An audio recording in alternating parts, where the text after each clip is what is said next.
ئیسرائیل گیر خواردن لە نێو بازنەی هەڵبژاردندا. لە ساڵی 2019ەوە ئیسرائیل لە نێو بازنەی هەڵبژاردندا دەخولێتەوە و بۆ جاری پێنجەم لەسەر یەک هەڵبژاردنی پەرلەمانی بە بەشداری 40 لیست لە حیزبی سیاسی کە هەندێکیان لە هاوپەیمانی پێکهاتوون بەڕێواچێ.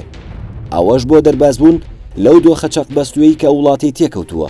ئەم هەڵبژاردنە سەرەتایە کە بۆ پێکهێنانی حکوومەتی نوێ لە پەرلەمان کنیسێت کە لە 120 کورسی پێکهاتووە و پێشبینی دەکرێت لە کۆی ئەو 40 حیزبە تەنها 11 حیزب بگەنە پەرلەمان. کێبڕکێکانیش لە نێوان هەردوو بەرەی ئۆپۆزیسیۆن بە سەرۆکایەتی بنیامین نەتەنیاهو و بەرەی دەسەڵات و گۆڕان بە سەرۆکایەتی یائیر لەپید چڕبووەتەوە. بەپێی یاساکانی هەڵبژاردنی ئیسرائیل دەبێ هەر لایەنێک کە حکوومەتی نوێ پێک دەهێنێ پاڵپشتی 61 کورسی واتە 50 زائید یەک لە پەرلەمان بەدەست بهێنێ.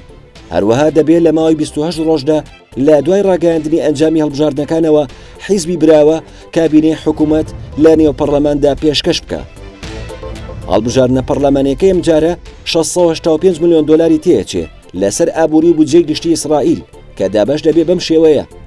ڕۆژێک مۆڵەتی گشتی کە تێچۆکەی دەگاتە نزیکەی 370 ملیۆن دۆلار. هەروەها 160 ملیۆن دۆلاریش بۆ ڕێخستنی کاروباری کۆمیسیۆن و لایەنە تەکنیکیەکانی هەڵبژاردن. بڕی 155 ملیۆن دۆلاریش بۆ پارت و لایەنە سیاسیە بەشداربووەکان خەرج کراوە.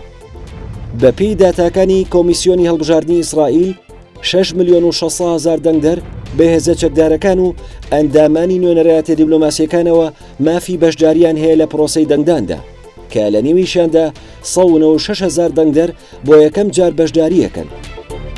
عەرەبە فەڵەستینەکان لە سایە حەڤەی کۆی گشتی دەنگدەرانی ئیسرائیل پێک دەهێنن کە بەسەر 3 فراکسیۆندا دابەش بوون. ئەوانیش لیستی ئیسلامی یەکگرتووەکان بە سەرۆکاتی مەنسوور عەباس کە خاوەنی 4 کورسی پەرلەمانە و ئێستا بەشدارە لە حکوومەتی ئیسرائیلدا.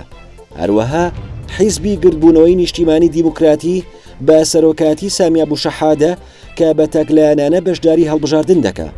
هەروەها هاوپەیمانی بزوتنەوەی گۆڕانی عەرەبی بە سەرۆکایەتی ئەیمەن ئەبوعەودە. هەروەک حەریدیم ڕەوتی توندڕەوی ئاینی ئەرسەدۆکسی ڕێژەی لە سایانزەی کۆی گشتی دەنگدەرانی ئیسرائیل پێک دەهێنێ. 4 سیناریۆ بۆ پێکهێنانی حکوومەتی نوێ. سیناریۆی یەکەم لە حاڵەتی بەرامبەربوونی بەرەی ئۆپۆزیسیۆن بە سەرۆکایەتی نەتەنیاهو و بەرەی گۆڕان بە سەرۆکایەتی لەپید جارێکی دیکە هەڵبژاردن دووبارە کرێتەوە و یائیر لەپید دەبێتەوە بە سەرۆکی حکوومەتی کاربڕێکەر. سیناریۆی دووهەم پێکهێنانی حکوومەتی نوێ بە سەرۆکایەتی یائیر لەپید ئەگەر بەرەی گۆڕان سەرکەوتن بەدەست بهێنێ بەبێ لیستە عەرەبیەکان کە ئەوەش سیناریۆیەکی لاوازە. سیناریۆی سێهەم پێکهێنانی حکوومەتی نوێ بە سەرۆکاتی گانس بەرەی گشتی ئیسرائیل کە دەبێت لەو حاڵەتەدا بەرەی گشتی هاوپەیمانەتی لەگەڵ چەند لایەنێکی نایاردا دروست بکە. ئەوەش بە لاوازترین سیناریۆ لە قەڵەمە درێ.